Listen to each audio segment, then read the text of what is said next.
também, em nome de toda a Associação Luísa Picareta de Corato, dou as boas-vindas a todos vocês a esta cidade que foi preciosamente a cidade natal de Luísa Picareta, a cidade onde ela viveu toda a sua vida. E espero, como também foi expresso pela Nossa Maria, que seja o início de uma série de retiros que possam ter uma data anual como uma ocasião de unidade de todos os filhos da Divina Vontade. E espero que muitos de vocês se juntem à família da Divina Vontade, como foi indicado por Monsenhor Paulo Rizzi na última carta.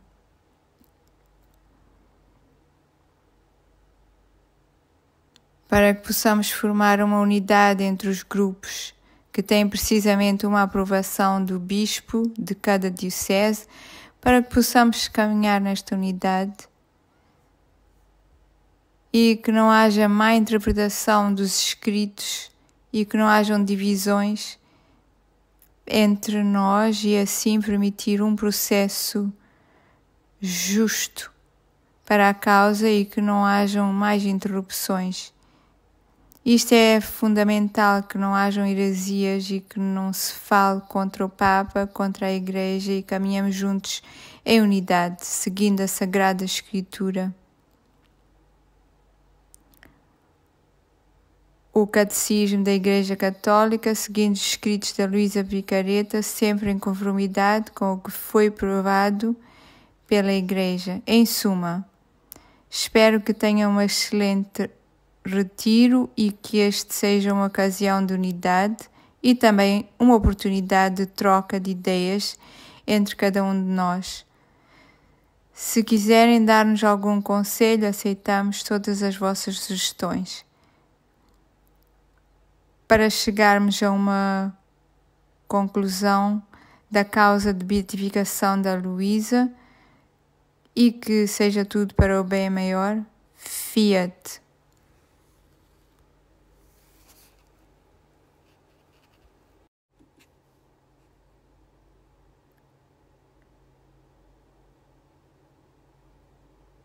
Há aqui alguém da Flórida? Continuamos perto de todos vós com oração pelo recente furacão. Temos estado já a rezar durante estes dias. Como dizia o Presidente, bem-vindo, eu sou o Padre Sérgio, assistente eclesiástico da a Associação de Corato. É uma associação maioritariamente de leigos e leigas, embora também se tenham juntado sacerdotes e religiosos. Mas a maior parte do grupo é formada por leigos como vós. Uma saudação calorosa a todos vós e agradeço aos coordenadores desta peregrinação à Itália. De modo particular, saúdo o sacerdote presente neste encontro, o Padre Bernardo Acuna, que é obviamente nosso amigo, irmão da nossa Associação de Corato. Vive na Itália há muito tempo e caminhamos juntos para a formação. Saúdo com grande alegria o Padre Dave Leon, que há 10 anos não o via, desde o último Congresso Internacional de 2015. É um grande amigo da Associação e um filho da Divina Vontade. Também saúdo as irmãs de Talamelo, que não estão apenas em Talamelo, Itália, mas também nos Estados Unidos. Estão aqui hoje as irmãs dos Estados Unidos? Estou a ver. Só as de Itália estão aqui hoje. Saúdo também todos vós que viestes de todas as partes do mundo. Espero que estes dias sejam muito frutuosos espiritualmente para todos vós e que volteis para as vossas casas mais apaixonados pela vontade divina. Quem vem conhecer a vontade divina pela primeira vez?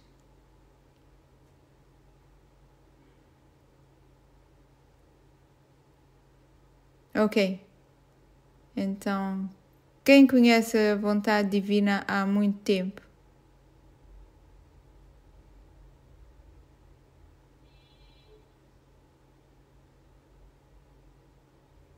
Ok, muito bem. Também saúde o grupo do Corato. Os do grupo do Corato podem levantar-se todos? Estes são alguns dos membros da associação aqui em Corato.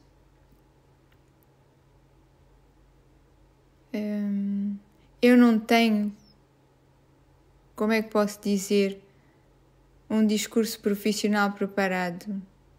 Não. Eu conheci a Luísa quando me designaram pároco do lugar onde ela está sepultada, que é a paróquia de Santa Maria Greca.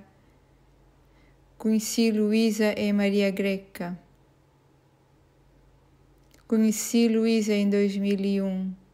Antes disso não sabia nada, mas a partir desse momento comecei a ler e sobretudo a conhecer a Associação de Corato.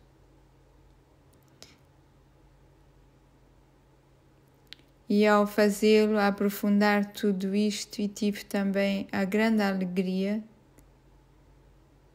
de trabalhar no processo da causa de canonização.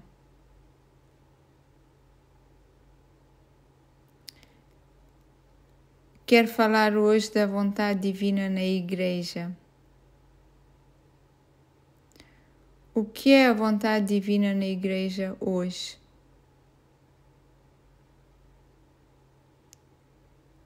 Este é um tema importante porque Luísa, para aqueles que já conhecem a sua vida, que leram a sua biografia, que conhecem a sua história, ela era uma pessoa eclesiástica, uma pessoa unida à comunidade de Corato, à comunidade cristã católica do Corato.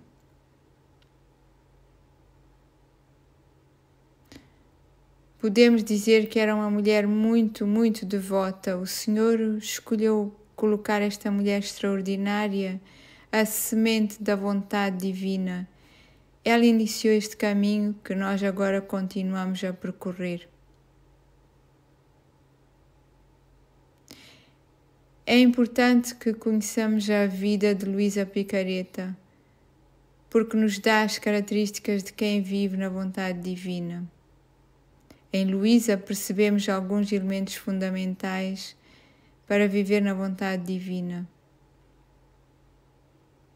E um elemento fundamental para viver na vontade divina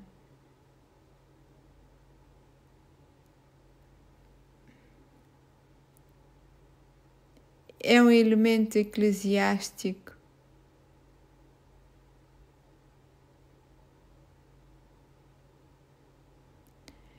Da Igreja, ou seja, fazer parte da Igreja, estar no coração da Igreja. Luísa viveu isto como cristã devota, viveu todas as experiências da formação cristã. Por exemplo, teve a catequese para receber todos os sacramentos, da Eucaristia, da confirmação.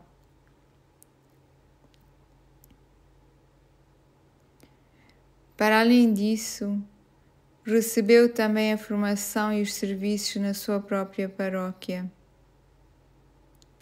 Estava muito envolvida na sua paróquia. Tinha também uma grande relação com as irmãs, as religiosas de Ivreia. Luísa queria ser religiosa da Imaculada Conceição de Ivreia.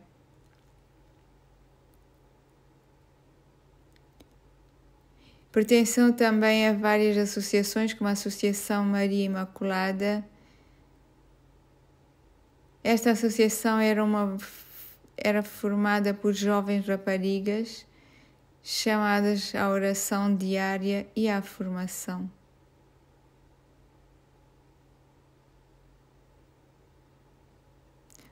Luísa era também uma dominicana de terceira ordem. Participava na Ordem Terceira Dominicana e vestia o seu hábito. É um hábito branco, às vezes de cor preta, como a veste a Ordem Terceira Dominicana. Luísa viveu sempre em comunhão com a Igreja. Luísa tinha também um confessor, um padre que lhe dava continuamente direção espiritual, confissão e discernimento pessoal. Desde muito cedo, em pequenina, teve um confessor. O seu primeiro confessor chamava-se Michele de Benedictis e teve-o desde os 9 anos. Mais tarde, aos 21 anos, mudou para outro confessor. Pouco a pouco teve mais confessores, porque quando os confessores morriam, eram substituídos por outro confessor. O seu último confessor foi o pároco de Santa Maria Greca, o padre Benedetto de Maria Greca.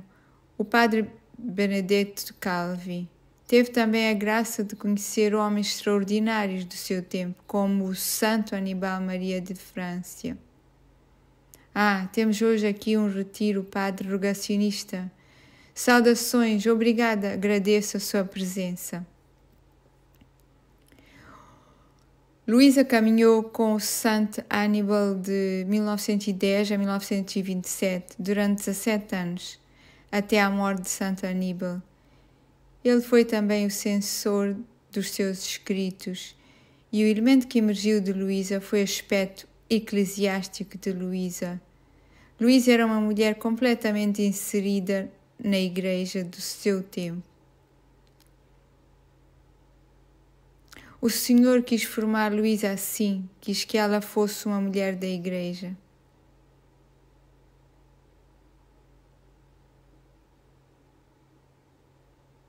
Outro elemento importante que emergiu da vida de Luísa foi a sua atenção em estar sempre em comunhão com o seu bispo. O bispo, no tempo de Luísa, para ser mais claro, o bispo começou a ter contacto com Luísa quando ela começou a ter os primeiros fenómenos, as suas doenças, os seus sofrimentos. A mãe de Luísa contatou o bispo para obter a ajuda de um sacerdote e o bispo de Trani concedeu-a. E deste modo, até hoje, os bispos de Trani acompanharam a vida de Luísa e também as pessoas que vieram depois de Luísa.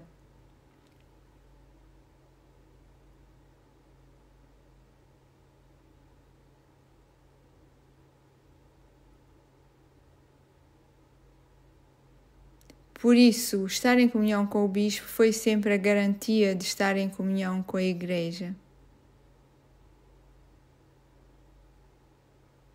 O terceiro elemento hoje na vontade divina é a importância que sentimos, como associação, para que Luísa seja reconhecida pela Igreja como santa.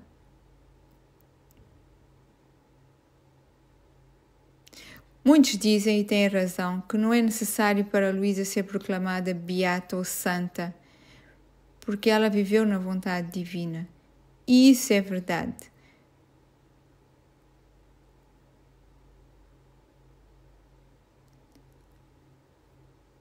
Para ela não é mesmo necessário, porque quem vive na vontade divina vive com Deus e não há necessidade de alguém ser proclamado beato ou santo.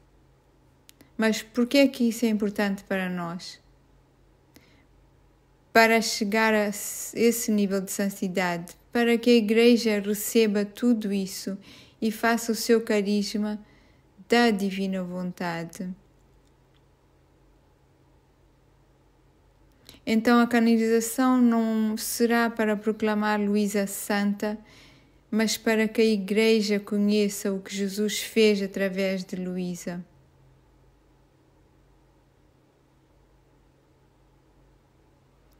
É a maneira, acreditamos, de a Igreja tomar consciência do dom que o Senhor colocou na Igreja. Desta forma, não será apenas para as pessoas que conheceram Luísa, mas para toda a Igreja, será para todos. Não apenas para os grupos da Divina Vontade, porque a Divina Vontade é para todos os que estão na Igreja e para o mundo inteiro. De facto, quando Luísa decidiu publicar os escritos, escreveu o apelo dirigido ao Santo Padre, o Papa, e este apelo era um apelo a abraçar e viver na volição divina.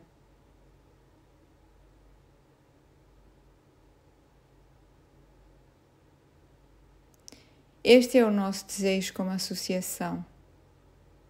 Avançar com o objetivo de dar a conhecer Luísa através de 2 meios que funcionam em conjunto.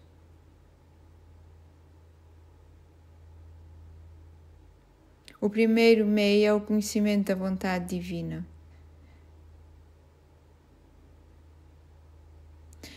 Não há vida na divina vontade se a vontade divina não for conhecida. E como é que ela é conhecida? Através da leitura dos escritos da serva de Deus, Luísa Picareta. É necessário ler os seus escritos, conhecer os seus escritos, aplicando o que se aprende nos escritos. Alcançaremos o conhecimento da divina vontade. Não há necessidade de professores nesses escritos, porque estes escritos foram dados para serem lidos por almas simples. Portanto, não há professores na vontade divina. Não há ninguém que seja mais capaz do que outro.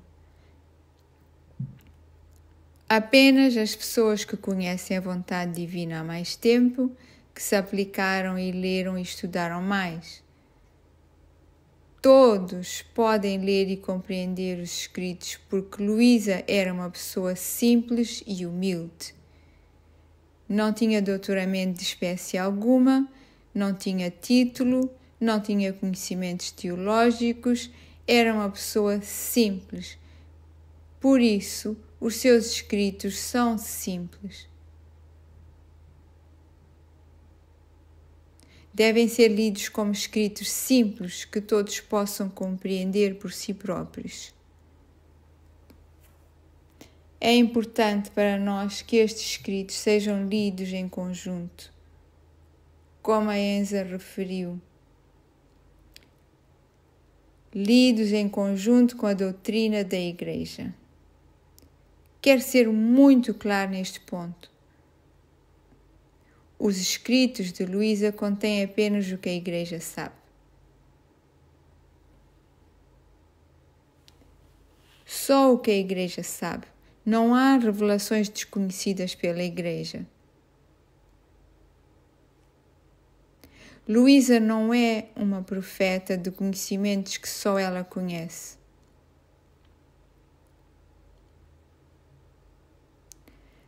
Luísa aprofunda-se nos Evangelhos.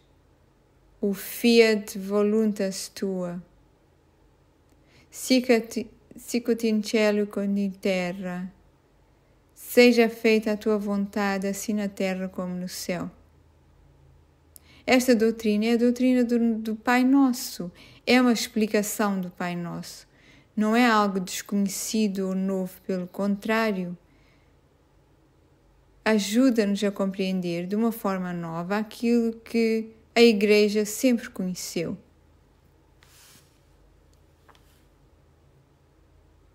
Nos escritos, Jesus diz-nos que a Igreja tem o Pai Nosso há séculos, mas chegou o momento de compreender plenamente o seu significado.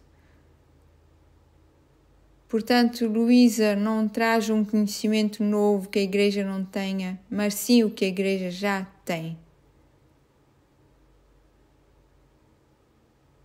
Aqui reside a importância de ler os escritos de Luísa em conjunto com a Igreja, num grupo ou num cenáculo. Desejamos muito a formação de cenáculos ou grupos para estudar os escritos de Luísa.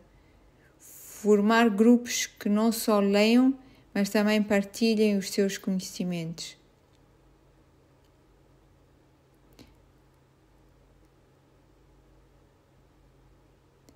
Esta é a primeira maneira ou forma de conhecer a vontade divina. Ler os escritos da serva de Deus, Luísa Picareta.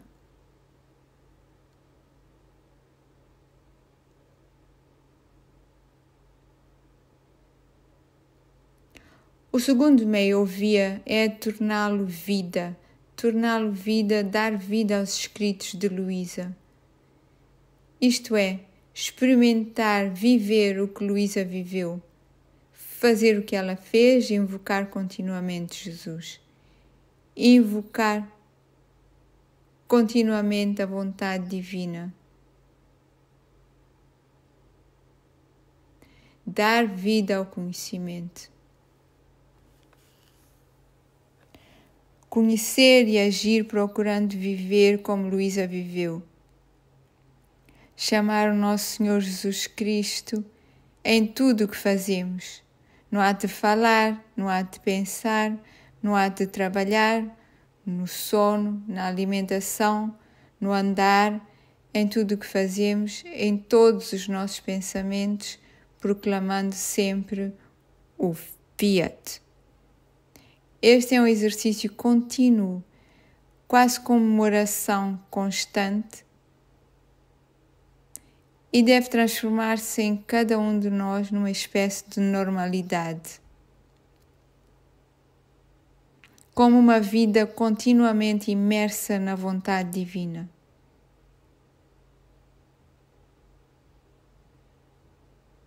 Isto é muito importante, o mais importante do que qualquer outra coisa.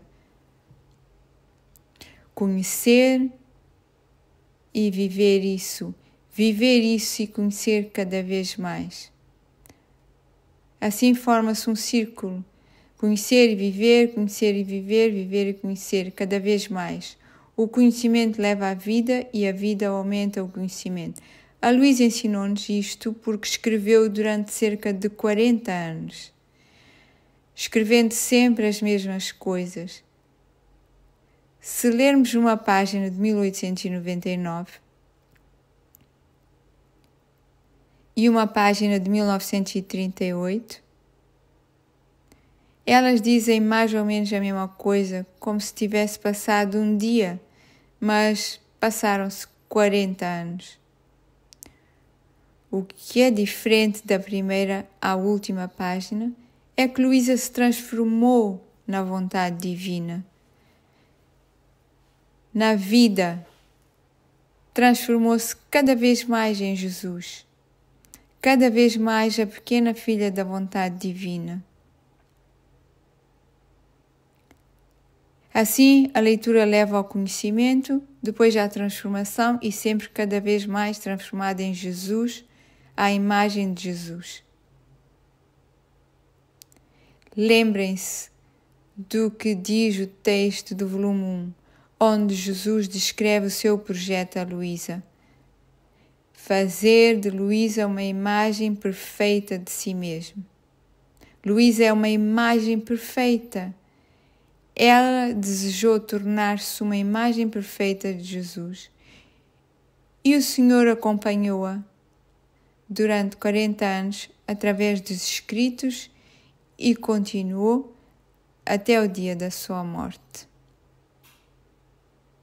Portanto, o caminho que se inicia na vontade divina é de santidade, de conhecimento e de eclesialidade, porque se somos Jesus, estamos ao serviço da Igreja. termino convidando-vos a 1. Ler os textos de Luísa,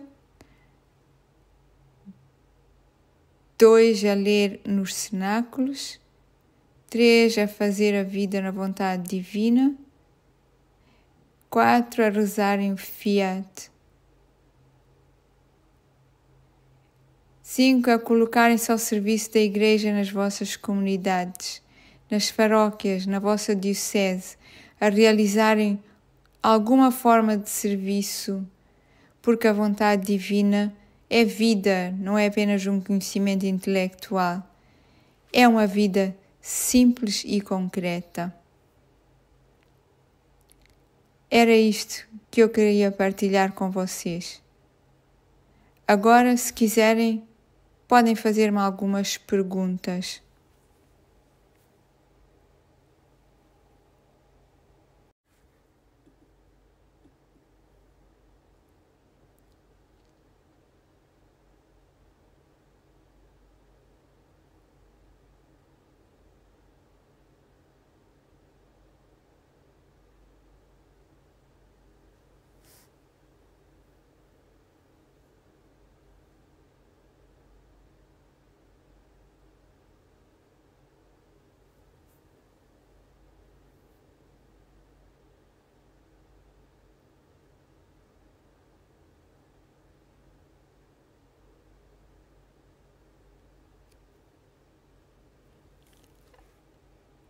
A questão é a seguinte: é necessário que um sacerdote esteja presente durante o cenáculo?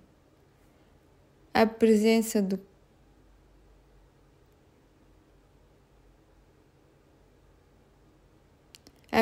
do sacerdote no cenáculo não é necessária,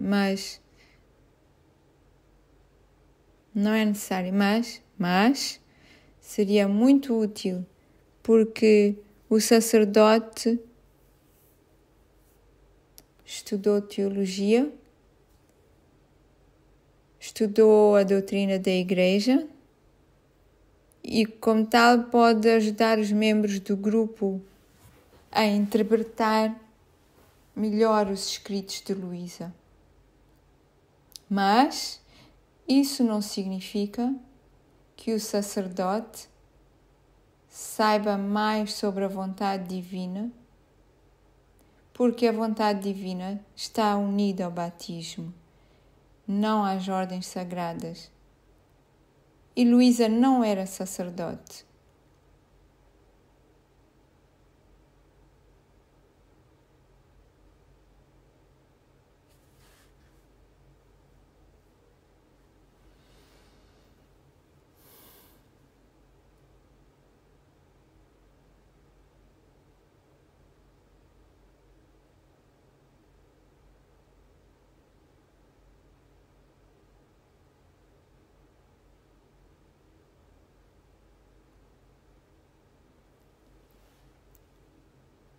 A segunda pergunta é a seguinte: não é bom ter um padre presente para evitar conflitos ou confusões durante o cenáculo?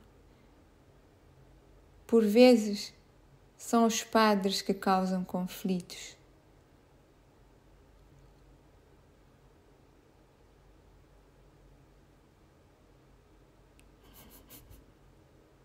Às vezes era melhor que eles não estivessem lá. Agora, o meu conselho: a vontade divina é uma só.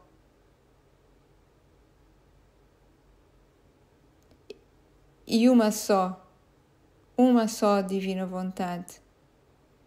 Não compreendemos como é possível haver tantas vontades divinas. Um grupo tem uma vontade divina, outro grupo tem outra vontade divina e há conflitos entre si.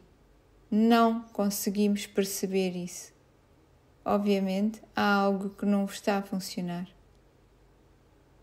Mas não é que um grupo de vontade divina esteja certo e o outro não. O que é que todos os grupos têm algo que precisam de mudar.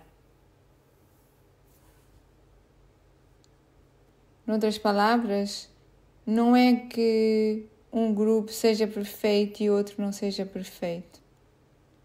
Evidentemente, todos têm algo a oferecer para ajudar os outros a dar um passo em frente. O que aconselhamos é que se reúnam em grupo e clarifiquem e não roubem. Como se diz em italiano, não roubem as galinhas. Por outras palavras, roubar pessoas. Deixem esse grupo, venham para o meu grupo, não te juntes a esse grupo, junta-te ao meu grupo. Isso chama-se proselitismo. Fazer proselitismo não ajuda na caminhada da vontade divina. O nosso trabalho como associação também foi afirmado pelo nosso bispo. É tentar reunir todos à nossa volta como uma família. E com o tempo esperamos conseguir isso. Mesmo que sejamos uma associação pequena, muito pequena, mas podemos reunir muitos de todo o mundo, de forma a podermos encontrar-nos e viver em fraternidade. Cada um no seu caminho, sem conflitos, porque o conflito vem de alguém que não é Jesus. Quando há conflito é porque algo não está a correr bem de ambos os lados. Ambas as partes precisam de passar pelo processo para compreender o que é que não está bem. E a nossa tarefa é ajudar a descobrir essa união.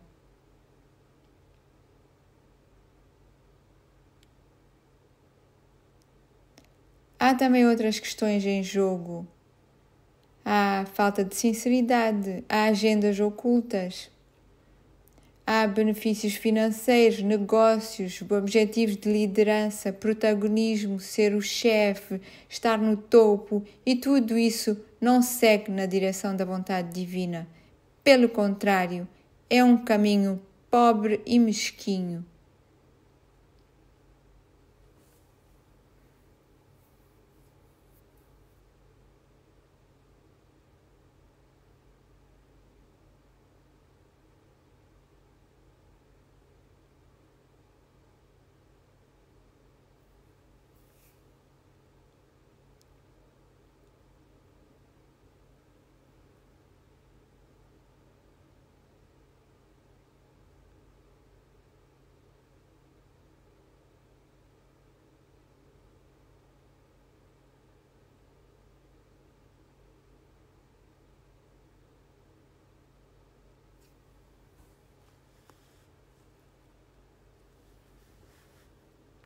Há um programa que se possa seguir?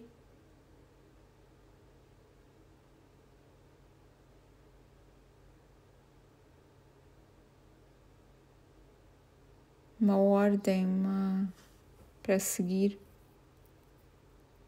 Sim. Nós não temos um procedimento ou um formato.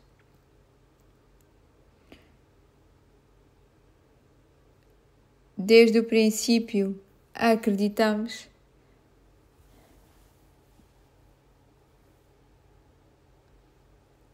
que o percurso é seguir o que Jesus levou a Luísa a fazer.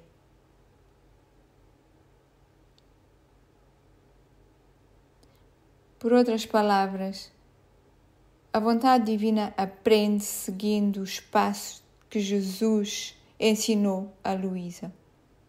E esse caminho está todo escrito no diário, do volume 1 ao volume 36. Por ordem, não se deve andar aos saltos. Ler primeiro o 34, depois o 32, ler primeiro o volume 1, depois o 2, depois o 3. Os primeiros 10 volumes são fundamentais porque preparam o terreno, eliminando tudo o que humanamente impede as disposições necessárias para receber a vontade divina.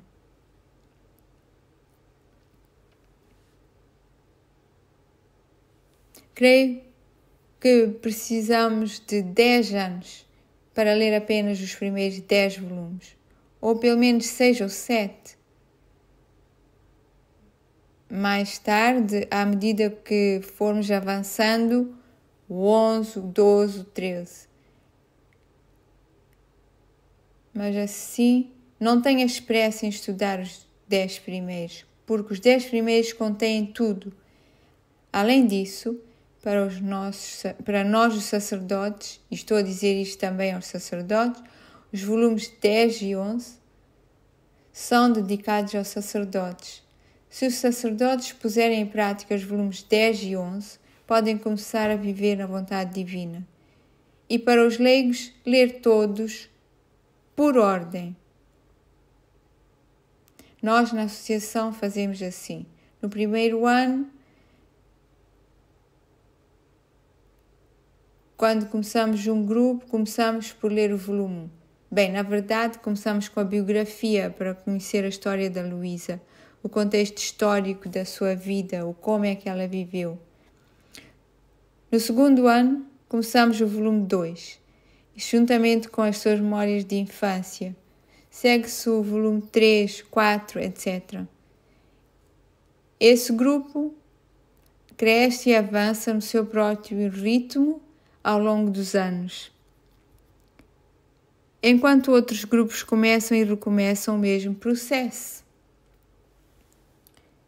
Temos atualmente 6 grupos e o mais avançado está a ler o volume 29.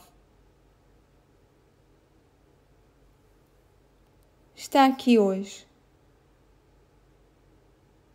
Alguém aqui do primeiro grupo?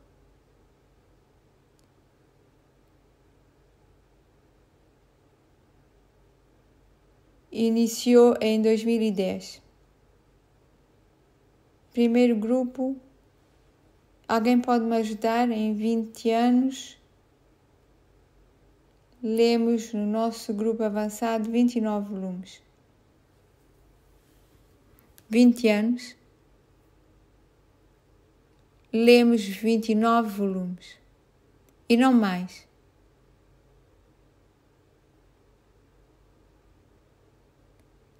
Levamos o tempo que for necessário e quando acabamos, recomeçamos com o volume 1. Este é o nosso método. Não queremos ler aos saltos. Seguimos apenas a ordem que Jesus usou na vida de Luísa. Claro que há pessoas com um dom especial de compreensão, mas nós, como grupo, caminhamos assim.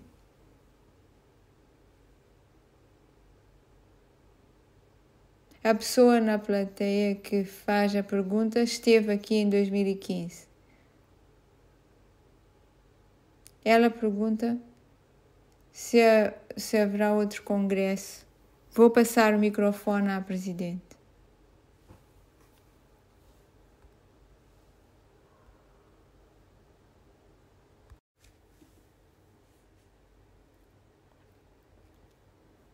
Também eu gostaria de passar o microfone a outro.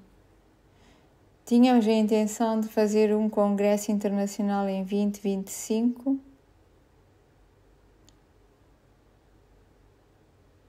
Para o 160 aniversário de Luísa, mas isso requer uma enorme quantidade de organização. Temos atualmente muito trabalho com a reabertura da causa da canonização de Luísa. Por isso, não tenho a certeza se teremos a oportunidade de organizar. Também porque temos uma força pequena. Somos muito pequenos como associação. Mas a presidente Enza não sabe disso porque eu não partilhei ainda com ela. Tenho uma ideia. Se conseguirem organizar um congresso nos vossos países, por exemplo, nos Estados Unidos ou no México, nós iríamos visitá-los. Não sabemos se seremos capazes de organizar em Itália. É preciso muita organização, energia, mas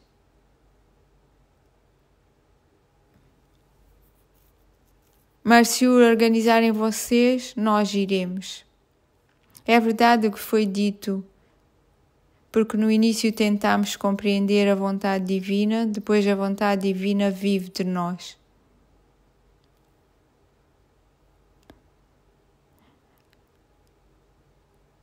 Não. A vontade divina vive de nós, de tal forma que nós nos transformamos na carne da vontade divina. É algo que muda as coisas. Lemos os escritos de Luísa e depois a vontade divina vive em nós. Começa a sua vida em nós, as palavras tornam-se vida, por isso o Senhor deu estes escritos.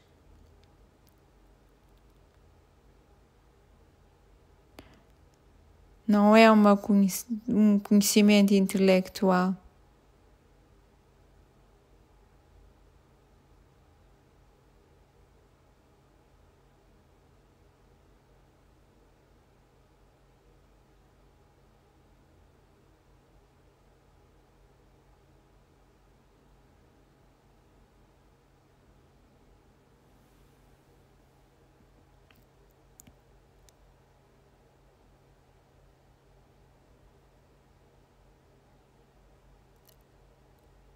A pergunta refere-se ao estado da causa de Luísa.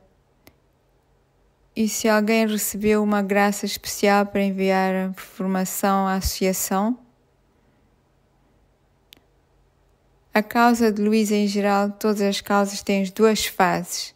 A primeira fase é a fase diocesana. A fase diocesana. A segunda fase é a fase do Vaticano. O processo de Luísa está no meio. A fase diocesana terminou e a fase do Vaticano não foi aberta, porque antes de abrir a fase do Vaticano, o Dicastério para a Doutrina da Fé queria primeiro ler os escritos e examiná-los.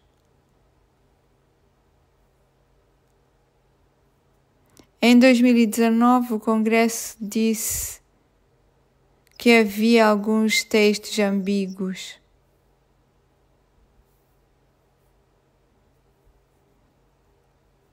Por conseguinte, não podemos prosseguir. Em 2024, graças ao estudo dos postuladores, o Dicastério para a Doutrina da Fé disse: está bom, podem continuar. Então, a fase do Vaticano está a começar recentemente. Passamos da fase diocesana, que foi concluída em 2017,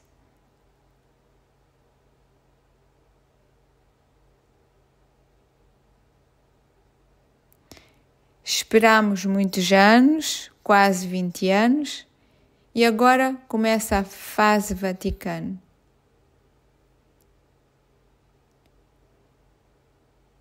Pediram-nos a publicação do Diário de Luísa, tal como o texto foi escrito. Publicar o volume oficial, tal como foi escrito. A publicação oficial do Diário. Todos nós já lemos textos mais ou menos fiéis ao original, mas agora temos de publicar oficialmente o texto original.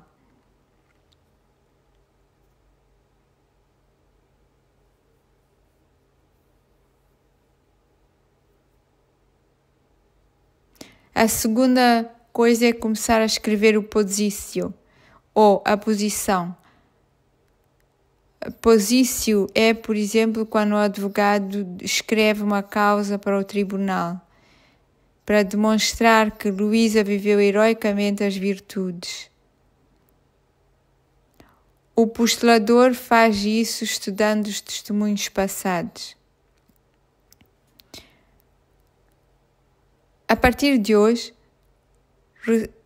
recebemos diversos milagres e graças. Nós transcrevemos-los e entregamos-los ao postulador.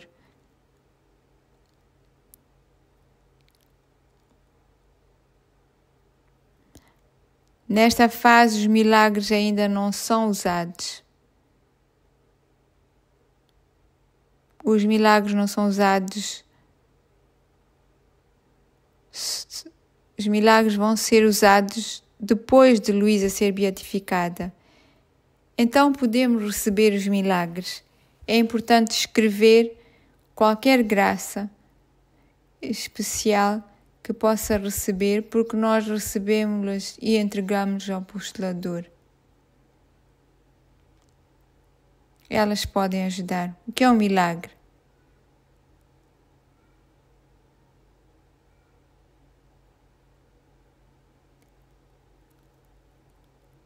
Um milagre significa que uma pessoa foi curada instantaneamente de uma determinada doença, que é irreversível. A pessoa não pode voltar a adoecer com a mesma doença. E a cura é cientificamente inexplicável. Há 3 pontos: instantâneo, irreversível e cientificamente inexplicável. Este milagre teria sido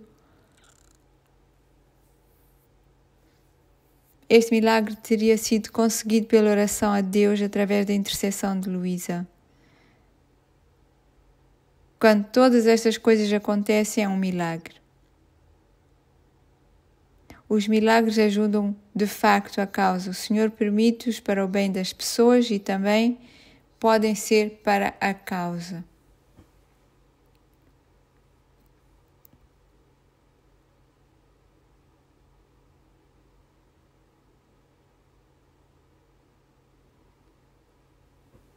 Em 2015, o arcebispo Pierre Carey fez-nos assinar um documento para pedir os 3 volumes que se tinham perdido.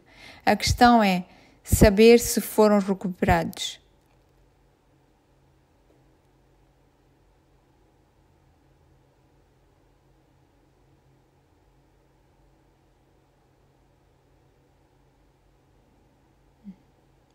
Não. O material original foi levado por um padre em 1981 para a Flórida. Atualmente não sabemos onde se encontra o material. Trata-se dos 2 últimos volumes, 35 e 36, e de alguns outros escritos originais de Luísa.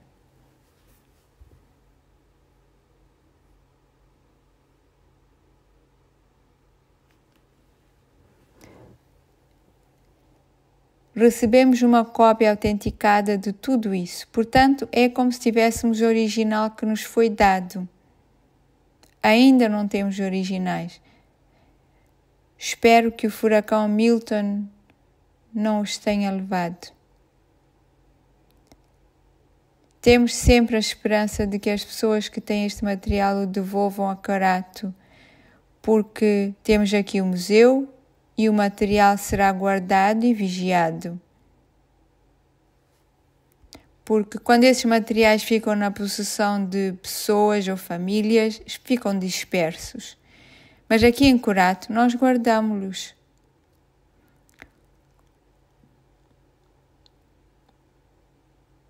Quando alguém doa à associação coisas que pertenceram a Luísa, nós colocamos-nas no museu e guardamos-las. Mas se são possuídas por particulares, há uma grande probabilidade de se perderem. Todo este material que o padre Morelos levou do Corato não foi devolvido a Corato, continua fora, mas nós temos cópias autenticadas por um notário.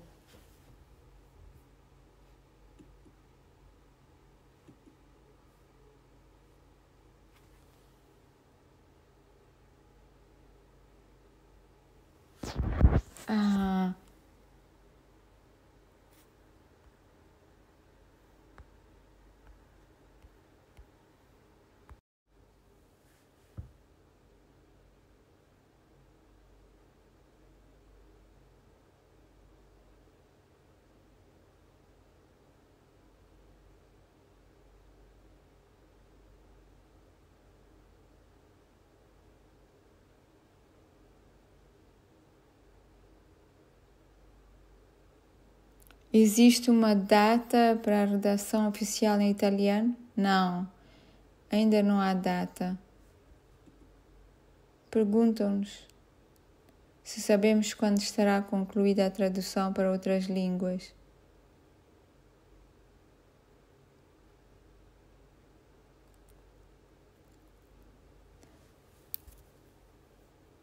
O postulador pediu a tradução e devemos tê-la pronta para apresentar nos próximos 2 anos, não mais de 2 anos. Na realidade, a transcrição dos diários já foi efetuada. Já entregamos esse trabalho a especialistas. Palavra por palavra foram transcritos. Agora precisamos de um cientista para verificar se tudo está correto. Além disso, precisamos de 2 introduções e apresentações, uma por um teólogo e outra pelo nosso bispo. Todo o trabalho de preparação está ainda à espera de ser feito. Mais tarde, sucessivamente, serão feitas as traduções oficiais.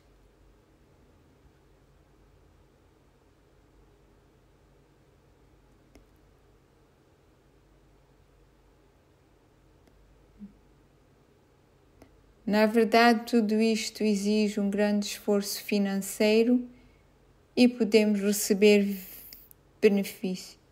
donativos.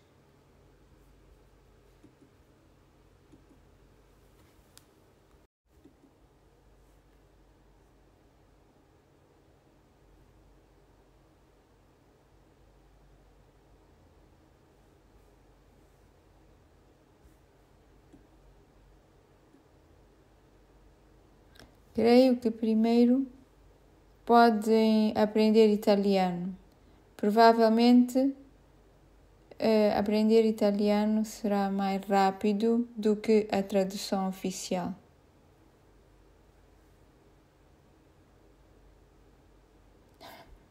A irmã Maria Teresa perguntou se há escritos de Luísa escritos depois de 1938 ou algo da sua vida depois da condenação. Sim.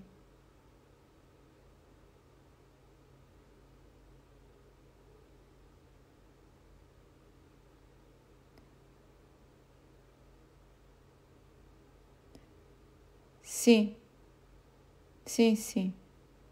Sabe-se muitas coisas. Luísa escreveu muitas cartas depois de 1938, especialmente a Frederico Alberche.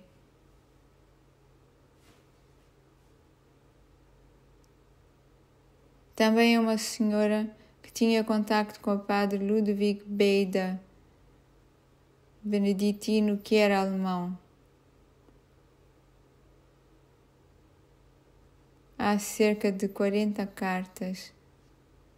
A última carta que Luísa escreveu que temos é de 1946. Temos também muitos testemunhos que nos falam da vida de Luísa. Tudo isto está escrito e está em processo de beatificação. Contam-nos como Luísa viveu até o último dia. O último escrito de Luísa, que não foi escrito por ela, mas sim pelo seu confessor, mas era de Luísa, foi a última visão que ela teve um pouco antes de morrer. O seu testemunho espiritual. Ela vê um caminho iluminado por muitos pequenos sóis, que são os sóis dos atos na vontade divina. Esse é o caminho que está reservado para ti e para todos os que percorrem esse caminho. Esses sóis são os actos que fizemos na vontade divina. Por isso, sim, há mais de Luísa para além do diário. Sim, mais tarde serão publicados.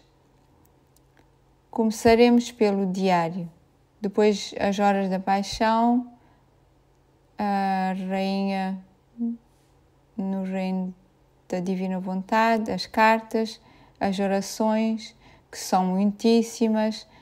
Temos algumas atrás de pequenas pagelas, porque eram assim que elas as escreviam.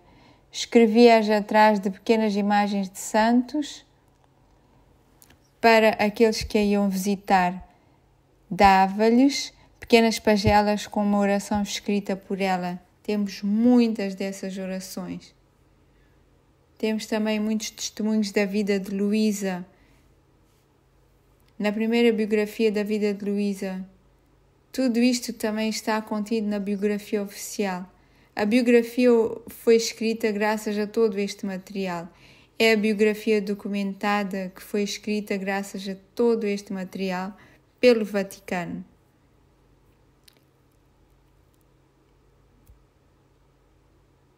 Esta biografia é oficial, pode ser encontrada em inglês, espanhol, também italiano e eslovaco.